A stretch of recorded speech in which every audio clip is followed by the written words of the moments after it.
Preview.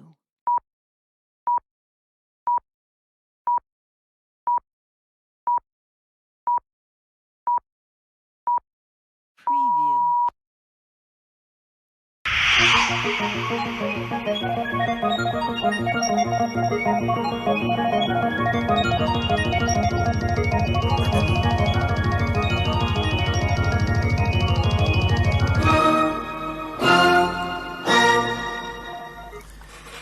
Antonello bada jisselmilkom u jatikom merħba għall-40 program mis-sensiela Mixzone. Kif qegħdin taraw illum erġajt ħan introduċi il-program jiena dan il-għaliex se jkollna xi ftit kambjamenti minn dak li reklamajna appuntu fil-reklam li ħareġ iżjed kmieni dal-għodu. Fil-fatt għandna aħbar tajba u oħra ħażina. Ħajkolli nibda bil-ħażina però. Sfortunatament il-program ta' għada mhuwiex ħajsir minħabba li Jude Kawki, il-YouTuber ta' Manchester United, jinsab naqra ma jiflaħx għada stant mhux ikun f'pożizzjoni illi jagħmel il-video tiegħu. Nawguraw lil Jude fejqan ta' malajr u nisperaw illi nhar il-ġimgħa ikun lura fostna biex ikun jista' jirrakkuntalna wkoll il-kummenti tiegħu wara Manchester United Barcellona.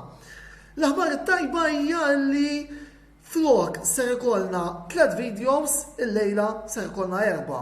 Flok ser ikollna live waħda, ser ikollna 2. Dan il-għaliex Mark Xkembri ser ikun qed jgħaddi reazzjonijiet tiegħu għall-logħba Spezia Juventus b'xandira diretta minn hawn ftit tal-mumenti oħra. Infakrukom qabel ma noħroġ is-sommarju u l-introduzzjoni ta' Spezia Juve żewġ affarijiet. L-ewwel nett min irid jgħaddi xi kummenti fuq dak kollu ħanajdu llejla jista' jagħmel dan fis-sezzjoni li għandna miftuħa post tal-kummenti fil-każ tiegħi u ta' Mark. Ovvjament se nkunu nistgħu wiġbukom waqt ix-xandira fil-każ ta' tnejn l-oħra, il-Kopajt u ċ-ċomba. Importanti li tiddekjawhom u mbagħad jirrispondunkom huma accordingly fil-kumdita tagħhom dan għaliex il-Kopajt u ċomba se jkunu recorded. It-tieni ħaġa li nixtieq niġbdilkom l-attenzjoni fuqha, nisperaw li ma jkollniex problemi ta' streaming. Sfortunatament f'dawn l-aħħar ġranet il-laptop li bih inxandar appuntu kien qiegħed jilgħab xi ftit u nisperaw li ma jkollniex intoppi u li dan il-programm joħroġ tajjeb mill-ewwel.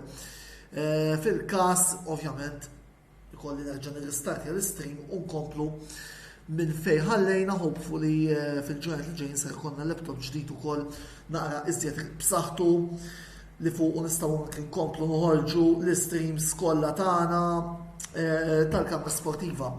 Mela, jiena naħseb li għalissa tkellimt biżżejjed.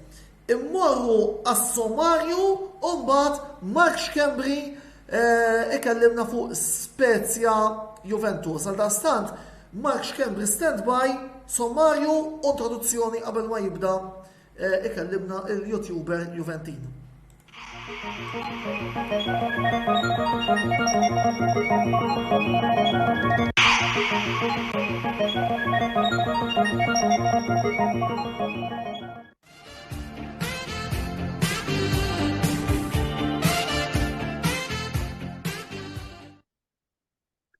Il-lejla tajba ħbib tiegħi, Juventus jelbu l-Spezia fi stadju Picco ta' Spezia bl-iskor ta' 2-2. Li ma' żewġ goals waslu minn Moisekien kif ukoll minn Angel Di Maria. Kienet logħba li speċjalment fl-ewwel taqsim ma' Juventus iddiżappuntaw bil-kbir. Il-kundizzjoni fiżika ma tantx kienet tidher ottimali.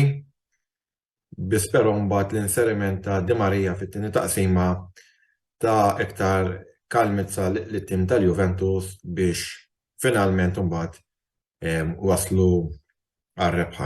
Żarda ngħid li Juventus la għamlu wirja ħafna milli labu nhar il-ħamis li għadda kontra in-Nantes, ġifieri dil-prestazzjoni tal-lum kien jista' jkun jinsewa ta' malaj jekk verament nhar il-ħamis jridu jgħaddu għall-ottavi di finali ta' l-Europa League.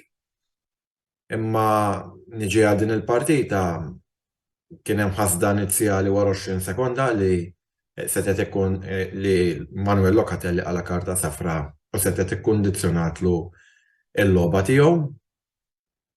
Bispero ma kienx il-fatt u anka wkoll kien hemm gow imħassar ta' Vlahovic li kien ċar li offside, jiġifieri li m'hemmx tiddiskuti.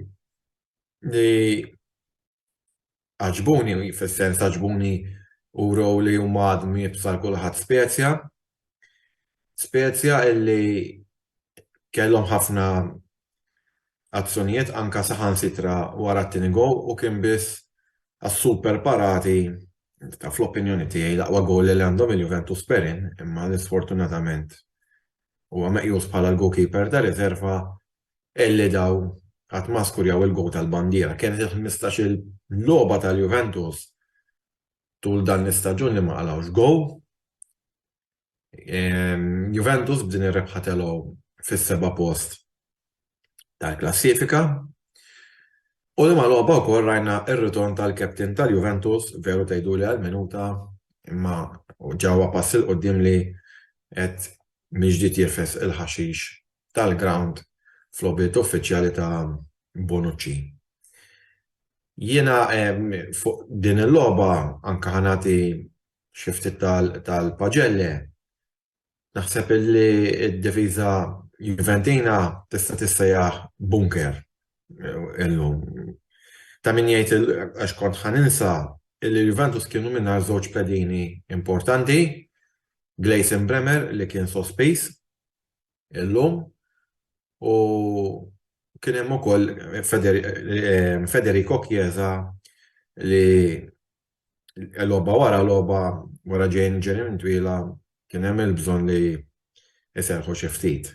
Sfortunatament wara l-logħba tal-lum għall-logħba li jmiss tal-kampjonat fid-darbi ta' Turin della Mole ħajkun ngħaddu mingħajr Locatelli, jiġifieri dik hija daqqa ta' ħarta miżżejra, ma Juventus mistux jisriħu fuq plejer wieħed. Dawn huma affarijiet li jistgħu jiġru u niġi per se għall-iktar il-prestazzjoni tal-plejers. Fl-opinjoni tiegħi l-aqwa plejer fil-ground huwa meqjus bħala l-aqwa reserve goalkeeper fl-Ewropa Perin, jiġifieri dak ħaqqu 7.5, id-difiża mill-naħa tal-lemin għax-xeluk Danilo 6, Rugani ċentrali 6 u Alexandro 6.5.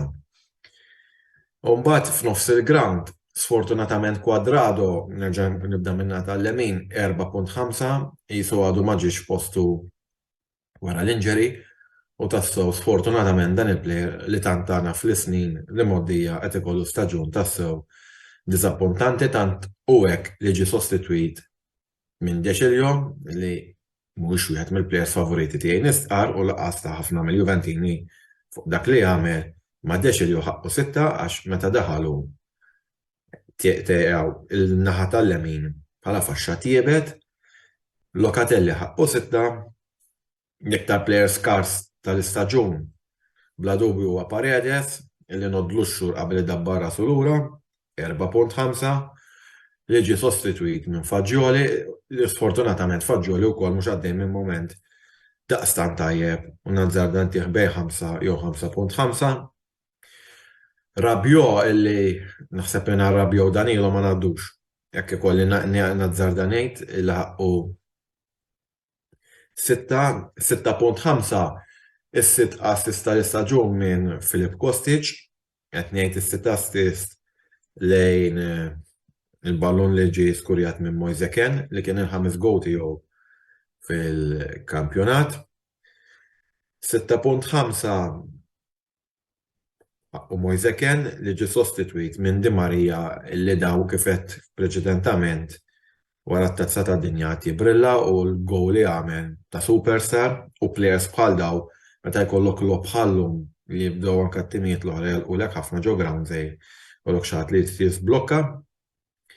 U sfortunatament plejer li ftit li xejn laqat nillum kien Vlahovic. Vlahovic li mbagħad minuta mit-tmiem kifet ġi sostitwit minn Bonucci, Vlahovic żgur ma ħaqqux iktar minn 5-6 għal coach jew issa kif qed ngħidu l-nannu Allegri għax jumejlu sar in-nannu ta' Filippo li biex jiċċajta għal in-neputi tiegħu kuntent ħafna wara rebħa tal-lum għax it-tifla tiegħu ta' Allegri għamlitu nannu u issa kollox għal nhar il-ħamis. Kif qal Allegri stess wara l-logħba, il-logħba tal-ħamis hija finali. Hija ħasra li l-riżultat spiċċaw 4-1 għax il-Juventus meta kienu qalgħu il-gol ħamis tħawdu għalkemm ma kienx waħda mill-agħar prestazzjonijiet li qatt tagħmlu fl-Ewropa, ma juri l-ups and downs li qed ikollhom Juventus tul dan l-istaġun. Minkejja li fil-verità fil-lig Taljan kieku jinsabu t-tieni b'47 punt, imma għalissa temm il-penalità u ma nixtieqx għalissa nagħti iktar kummenti għax ix-xahar ta' Marzu qed joqrob u hemm ċans ikbar li issa l-Juventus itellgħu il-kontrottak tagħhom quddiem il-koni naraw x'se jiġri minn hemm. Issa kif qed ngħid, il-ħamis importantissima man-Nantes għax ngħid li dak hu l-uniku mod sal-lum din il-penalità kif istondu fl-Ewropa u mbagħad il-logħba li tant inkun qed nistenna jiena u naħseb ħafna mill-Juventini veru it-Torino mhumiex xi tim illi qed ibelħek fis-serja ma' derbi jibqa' derbi. U dak kollox imbagħad ikun it-tlieta 28 ta' frar, eżattament ikun l-aħħar jum ta' frar. Juventus illi wara l-logħba tal-lum kif qed qegħdin fis-7 post 9 punti bogħod minn Atalanta fis-6 post u wkoll lil Bologna. Inkomplu nħarsu l-qoddim, nittama l-ħamis ma narax prestazzjonijiet bħal tal-lum. Jew jekk nara prestazzjoni bħal tal-lum imma l-inqas ir-riżultat ta' kwalifika, imma mbagħad dika jien ħajkolli ċans nitkgħu tisimgħu l-video tiegħi fil-jum ta' nhar il-ġimgħa li ġej. Jiena min-naħa tiegħi fuq din il-partita tal-lum m'għandi xejn prattikament xi nżid, forsi l-unika ħaġa żgħira ta' min jgħid li tul din il-ġimgħa Spezia bidlu l-coach, fil-fatt bħala coach kien hemm Sergio Spalla li huwa bil-liċenzja, però mexxihom l-ex goalkeeper riserva ta' Roma li Antonello jiftakru wkoll bħali fis-snin 90 meta konna fil-futbol Taljan kien ħafna ħjar millum Fabrizio Lorieri. Jiġifieri kien goalkeeper ta' ċertu livell ukoll, jekk min issejjer żball għax mbagħad tkun tiżar minn għalija wkoll kien mal-askoli, però dik subject to correction u qed jikkonferma Antonello iva, imma mbagħad meta kbir ftit niftakru anke ma' Roma, jiġifieri dak kollox li kelli xi ngħid għal-lejla, forza Juve finu alla fine u nfakkarkom illi issa waqfa żgħira u mbagħad jidħol iċ-ċomba. U kieku ċomba deħel live insaqsih mistoqsija nixtieq il-lejla. Kieku xi ex-president tal-Juventus ikun mar xi president ma' tim ieħor. U jgħid u jkunu dan it-tim li ħelab mal-Juventus jgħid kieku mhux aħjar niġu draw. Irrid nara x'nisma' fuq kemm jiffalsifikaw kieku kampjonati l-Juventus jew kun ħaqhom penalità. Imma għax għala Berlusconi jew għalwa Galjani ma ġara xejn daqshekk dawk jistgħu bħalma jistgħu jagħmlu affarijiet in-Napli. Il-lejla tajba ħbieb.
Il-lejl tajjeb b'tiegħi Milanisti u anke mhumiex u nilqakom għal post-match reaction tal-partita Monza Milan li għadha kif intemmet ftit tal-ħin ilu ovvjament għalija mhux għalikom illi ħadkun tarawh il-ħadd. Partita li għad darba oħra ħadd qatax kif niżel dies minn fuq għall-isfel dan għada. Partita li għal darba oħra rġajna rbaħna bl-iskorta web xejn u kemmilna l-qlibna bid-difiża bit-tlieta, rġajna ma lajniex gol li f'wieħed lajna tal-Lautaro Martinez fid-derbi. 4 lobiet go ahead biss għal Milan xi ħaġa tajba ħafna. Għax sissa qabel daw l-4 lobiet kien hemm dawk il-lobiet fej lajna fuq lajna gows illi tipo tal-lobu tistenna l-ewwel xut fil-las tal-ħaj fisser gowl. L-affarijiet issa ġew differenti. Kellna ritorn ta' Fikayo Tomori mill-bidu illi kien tajjeb ħafna. Kellna Junior Messias. Okay. All right.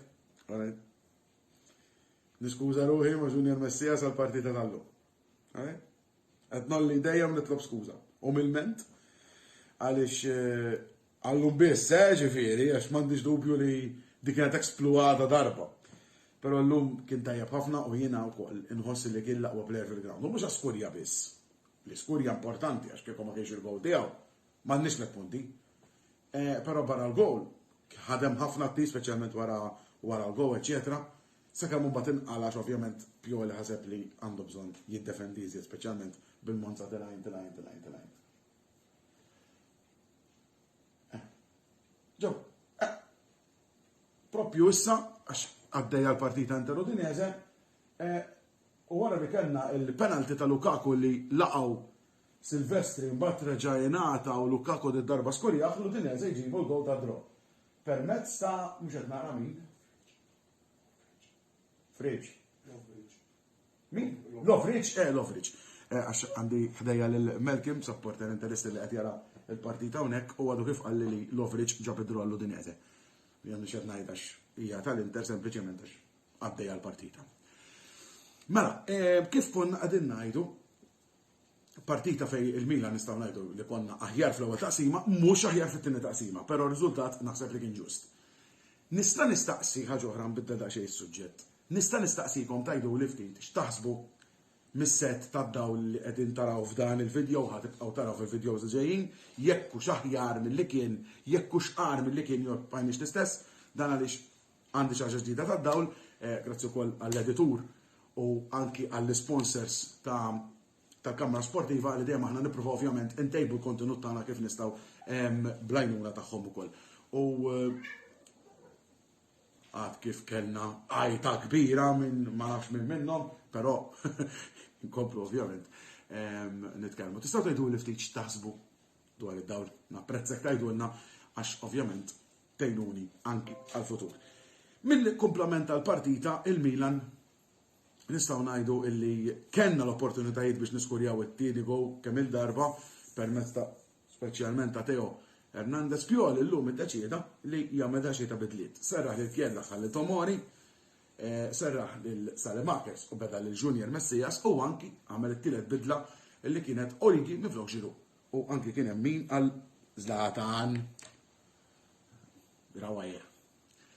Kien hemm min ukoll li qal tipo għal fejn ħanserqu Giroud, ma Giroud għandu 36 sena u logħba lemmu l-ewwel jistrieħ. La Origi ma labx xi logħba ta' barra minn hawn, però dik li jagħmel għamlu. Tlifna ħafna mill-pis tal-attak biex ngħidu għax ma kenniex dak il-plejer li jnizzel il-blan u hekk, però xorta nistgħu ngħidu illi Origi hemmhekk kellna isu logħba daqsxejn differenti.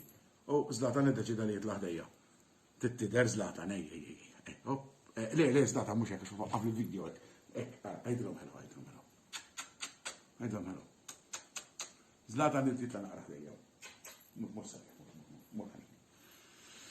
Mela, skużawni, ma kun il-titla ma tistax iżomm, mhux hekk. Mibqija, umbat ovvjament Pioli bidel, xi bidliet, f'Ġenerali Deketelari li sfortunatament reġa' ma kienx tajjeb, Leao ma kienx ħażin, però mbagħad ovvjament ejja u Pioli bidlu kif saw għamel, ġifieri Bakayoko. Sorpriża li Bakayoko debutta propju llum f'dan l-istaġun kien ilu ma jilgħab propju minn Milan Atalanta tas-sena l-oħra u Milan Atalanta imis propju ħadd li ġej. Ma nafx hekk koinċidenza jew le, però insomma Bakayoko debutta llum Krunic isu ħass xi ħaġa nisperaw li xejn gravi għax Krunic ikun tajjeb ħafna. Daħal Bakayoko u li kellu jagħmel għamlu bażikament.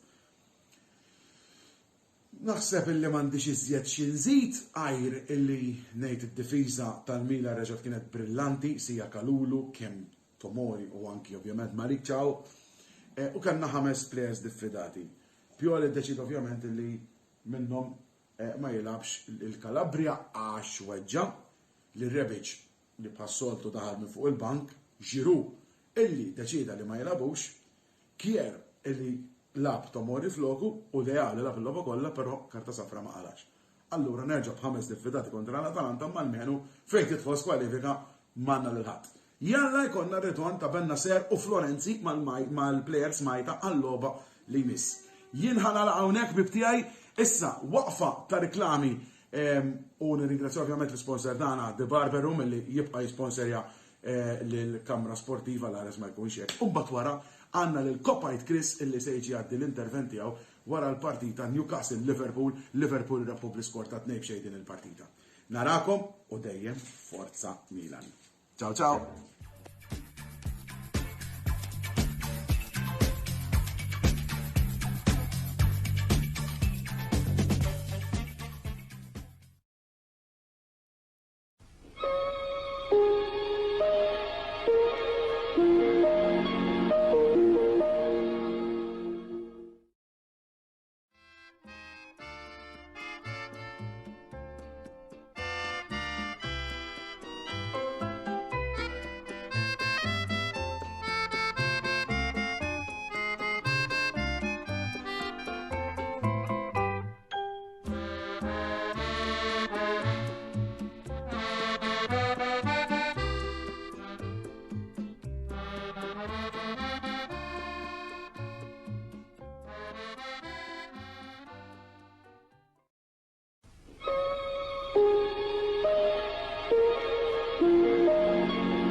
L-spettaturi tal-Kamra Sportiva, is-segwaċi speċjalment li tal-Liverpool ejja nkomplu navvanzaw wara l-logħba tal-Everton kif qed jiena jekk nerġgħu nilagħbu bħalma labna l-Everton kontra l-Everton, konna ħanerbħu Newcastle u hekk ġara llum.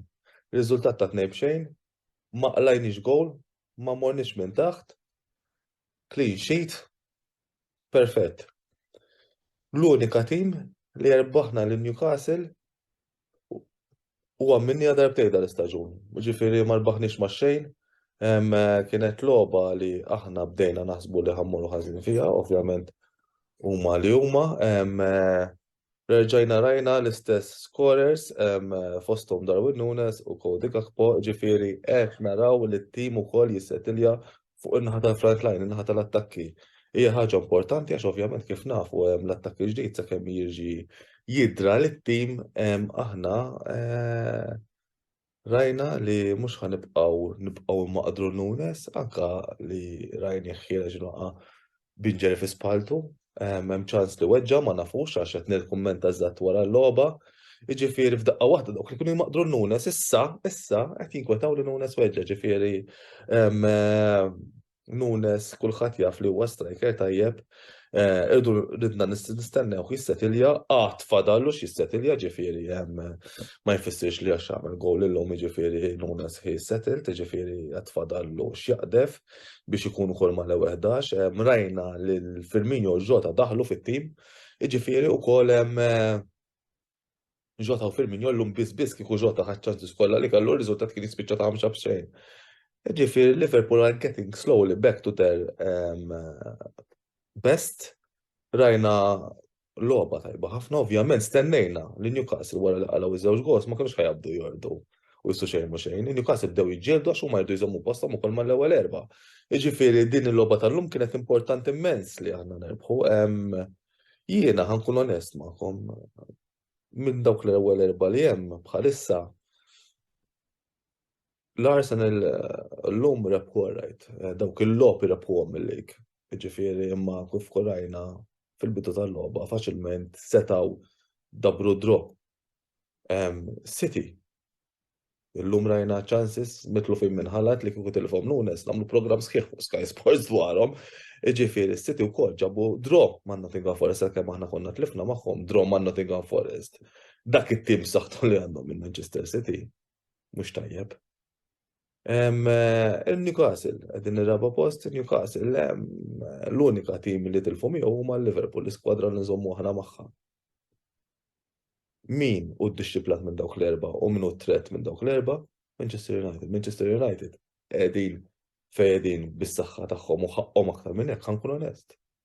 Manchester United hekk inkomplu jaħdmu kif qegħdin jilagħbu u bid-dixxiplina ta' tim noħloq Ten Hag ħaqhom pożizzjoni aħjar li hu tagħhom tittihulhom.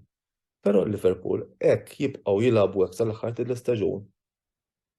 Hemm ċans żgħir li niġu mal-ewwel erba' ġifieri jiddependi wkoll hemm xi jfallu l-avversarji tagħna.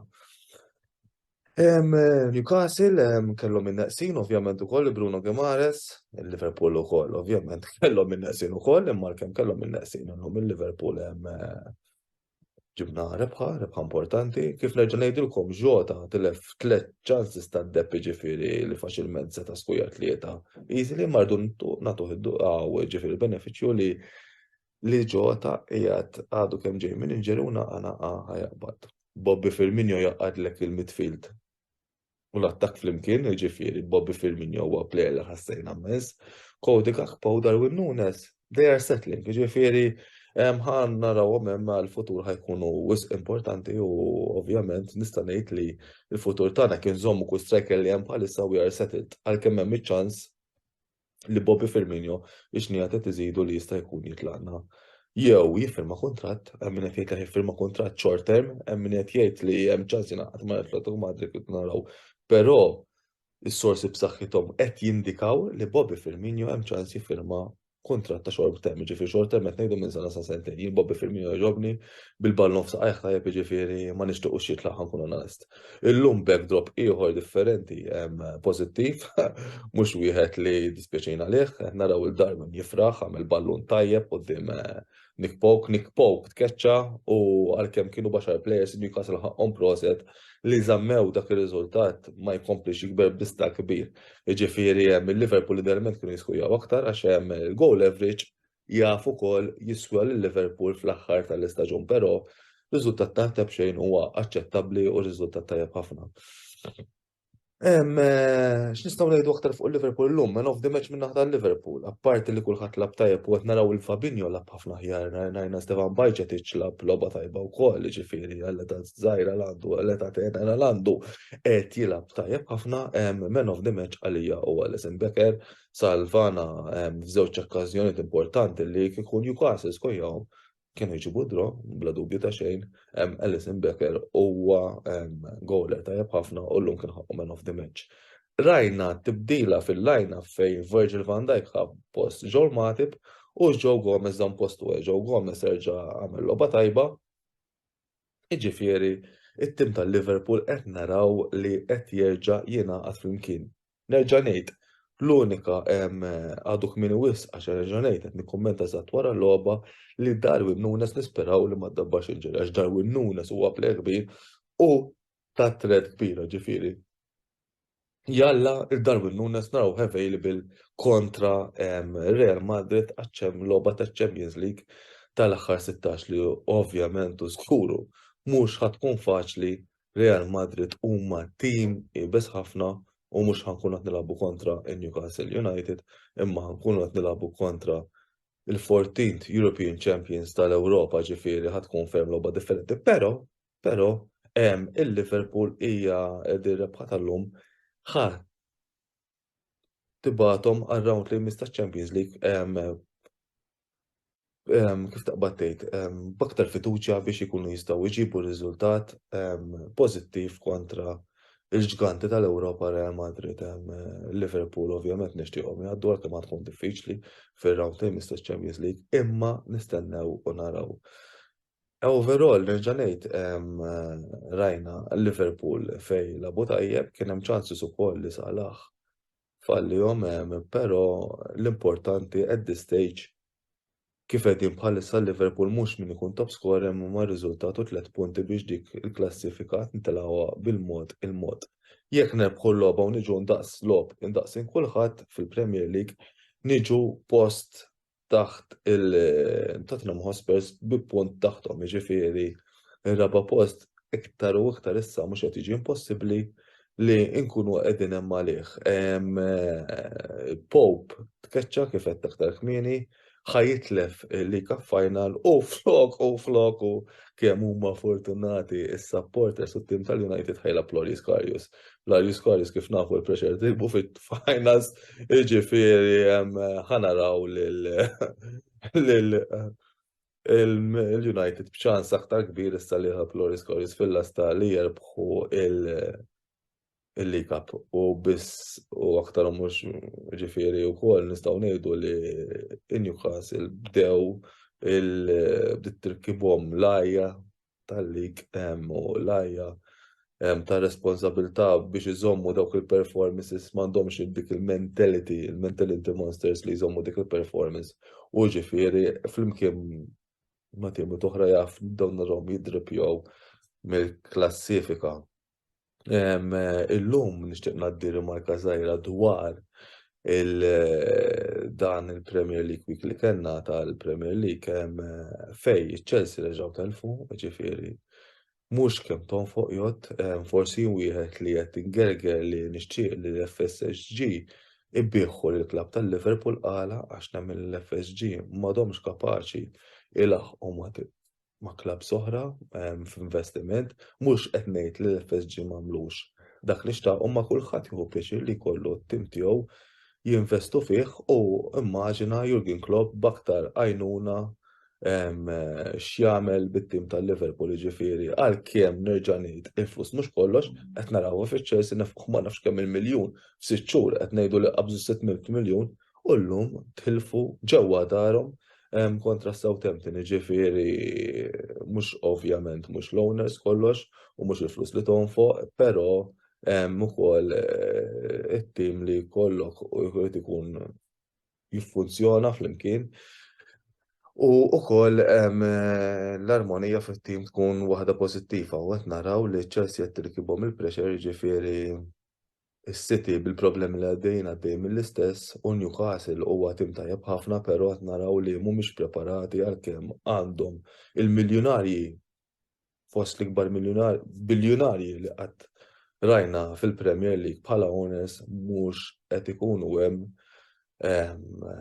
biżżejjed biex jagħmlu d-differenza. Aħna l-ewwel qabel kollox qed naraw li fil-Liverpool hemm għall-kbira li qabel kont ngħid li hemm il-problemi fil-klabb li mhux il-każ l-aħħar żewġ logħbiet għamilna żewġ performances li rajna fi-staġuni ta' qabel jiġifieri nittamaw għalkemm labna ma' tim b'saħħtu llum li qed qabilna xorna rnexxielu nagħlbuhom bir-riżultat ta' 2-2, riżultat importanti ħafna.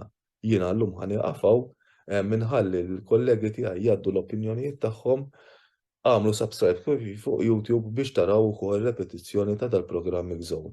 Jiena għallhom inħallikom nintaqa' magħkom wara il-performance wara l-logħba li ħajkonna kontra Real Madrid hekk hux ħankun kuntent bħallum ma nafx imma grazzi tal-li segwejtuna you never walk alone, never give up u ejjew ħankomplu naqsfu bħala tim tal-Liverpool u nitilgħu dik l-imbirka klassifika u forsi rnexxinna niġu raba past. Thanks guys tal-li segwejtuna.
Mela, Inter 3 Udinese 1 u l-għunet ringrazzja l-komplement tal-YouTubers tal-interventi eccellenti illi tawna nissekonda b'mod sħiħ il-botta li għadda Mark l-Berlusconi u l-Galjani, jiġifieri biex nkunu ċari, imma naqbżu naqra lil mill-polemiċi ta' bibħat ieħor u nitkellmu naqra fuq dak li rajna l-bira fl-istadju Giuseppe Meazza fejn għalkemm irbaħna minix kontent bil-wirja ħalli nkunu ċari. Kien hemm momenti fejn rajt affarijiet tajbin, ma kien hemm momenti fejn stajna konna aħjar.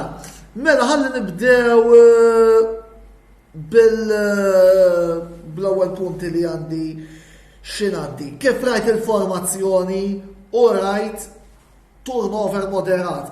Inzaghi riskja dik li qed l-ewwel ħaġa. Il-gowler. Ma jiena din minix qed nifhimha dil-mossa ta' Inzaghi illi jilab il-Lonana u mbagħad serħu biex jilab il-Handanovic. All right. Ma kellux tort fil-gow ta' draw, ma Samir, grazzi ta' kollox, imma wasal iż-żmien li tpoġġi bil-qeda fuq il-bank u fl-aħħar tal-istaġun issellem u twarrab. L-opinjoni tiegħi. Ma nistax nifhem din il-mossa, ħanejdu hekk. Dumfries kellu tort fil-gow ta' draw, għalkemm mbagħad Salvana b'dak il-ballon li kellhom l-Udinese nsejt kienu rinaxxilu jisalvaħ mill-linja minn dik l-azzjoni mbagħad skurja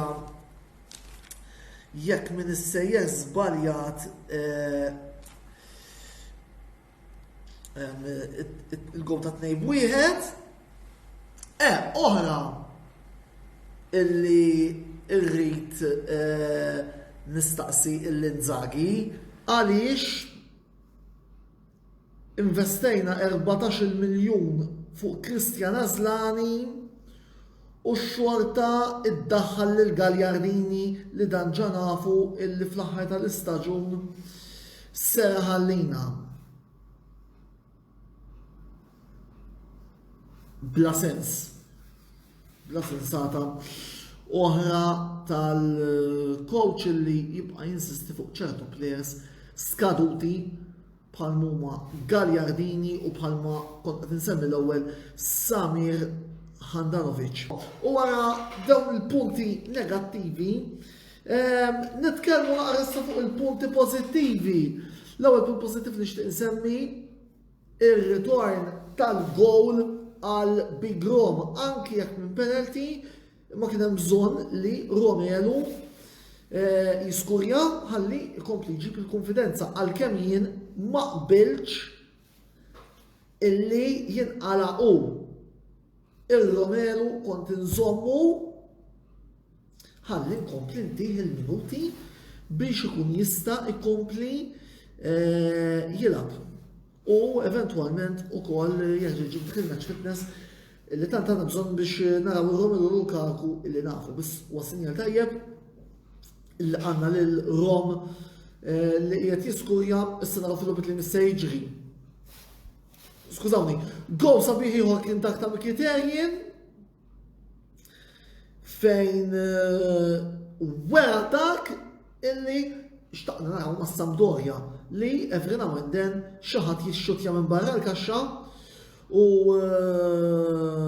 mbagħad naraw minn hemm appuntu ser jiġri u fil-fatt ukoll rajna gow sabiħ ta' Mkhitaryan iżda ħareġ imweġġa li ma tantx sinjal tajjeb. Mbagħad ukoll it-tielet gowl tal-Lautaro li ġie wara li tilef dak il-ballun ħafna fl-Interclub fejn kont qed nara l-logħba bdew gergru ma' dawn affarijiet li jiġu dan attakkant il-1v1 tiegħu il-lobja ħipprova u fallih. Thankfully l-azzjoni ta' wara Lautaro skurja. biex hekk ħadna 3 punti importanti u momentarjament komplew żammewna fit-tieni post. Daħlu kol Brozovic, sinjal tajjeb, għal-kem jinfem personalment nistenna naqra iżjed minn Brozo. U issa nħarsu għal-loba li jmiss li loba personalment li nistenna, il-loba kontra l-Porto nhar l-erba' li ġej fil-UEFA Champions League. Loba li meta kont nitkellem ma' sħabi dwarha ġewwa l-Inter Club Malta fejn nkun qed nassisti għall-lobiet u wkoll okkażjoni biex insellem il-President u l-Kumitat ħabriki ta' dan il-klabb. Isni bdejt nara li kien hemm min diġà qed jagħmilha fatta li ħanaddu. Saqajna mal-art l-aħwa, il-Porto ġejjin minn 10 rebħiet konsekuttivi fil-kampjonat, mhuwiex tim ħażin għax da wara kollox u Champions tal-Portugal. Nissuġġerixxi b'mod ferm illi noqogħdu attenti għax missa tkun passiġġata daqskemm forsi ħafna qed jaħsbu. Jiena personalment ngħid nirrispettaw l-avversarju imma mmorru konxi illi nistgħu nilagħbu ċ-ċansijiet tagħna u nistgħu nilagħbu ċ-ċansijiet tagħna jekk nilagħbu ta' Inter bħalma rajna kontra l-Milan fis-Super Cup, bħalma rajna kontra l-Atalanta fil-Koppa Italja, dawk it-tip ta' lobiet illi permezz tagħhom ukoll ġibna riżultati importanti. X'qed nistenna li narajn bħala formazzjoni? Prattikament l-formazzjoni titolari minn sejla b'quddiem ma' Lautaro dak issa rridu naraw. Jiena ma nixtieq ngħid xejn ħlief illi kilma minn rid kif diġà ħabbarna wkoll il-ġimgħa li għaddiet. Jien se nkun qiegħed San Siro nara l-logħba fl-aħħar waslet ukoll il-mawra tiegħi lejn Milan, se nkun qiegħed ukoll ntikom xi lives matul il-ġurnata tal-erba'. Issa naraw se jiġri jekk l-Inter nilagħbu kif għandna nilagħbu m'għandniex għalfejn ma nilħqux. Mela, jiena lissa se naqaf hawnhekk, grazzi lill-isponsor tagħna The Barber Room illi wkoll diġà rajtu l-logo tiegħu fir-real post match ta' Monza Milan. L-appuntament li misser ikun il-ħamis għal post match reaction ta' Inter Porto minn Malta u Liverpool Real Madrid, programm uħor mis-sensiela Mixzone. Dan il-programm once li naqqat il-biċċiet kollha ħajkun fuq YouTube fuq għandi idħlu hemmhekk ukoll biex terġgħu taraw il-programm mod sħiħ. U ukoll ikollna kollox in place u hemmhekk ukoll tistgħu taraw il-diversi kontenut kollha illi ħriġna f'dawn l-aħħar kważi 3 snin. Għalissa naqaf hawnhekk jiena Semper Forza Inter, id-darba li missin kellimkom ħatkun l-erba' filgħodu minn Pjazza Duomo fejn intikom ftit preview ta' Inter Porto minn hemmhekk. Ħudu ħsieb